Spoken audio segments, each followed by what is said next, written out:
حمد کے لائق کون ہے؟ عزیزان محترم، یہ حمد لفظ مترکب ہے، یہ حمد لفظ معصب ہے۔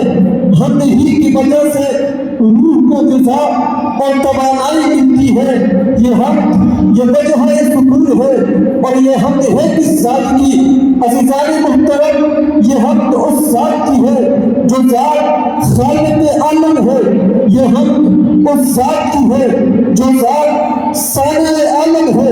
یہ حمد اس ذات کی ہے جو ذات مالک ارض و سما ہے۔ جی ہاں، وہی ذات جس کی تکبیریں، جس کی تحلیلیں، جس کی تمجیدیں گلاب کی خوشبو میں رچی بسی ہے۔ جی ہاں، وہی ذات کہ جس کے حد کے ترانے کائنات میں بسنے والی ہر ایک محبوب کی زباں پہ ہے۔ فرشتے کو دیکھو تو زبان حمد ہے، انبیاء کو دیکھو تو زبان حمد ہے، رسولوں کو دیکھو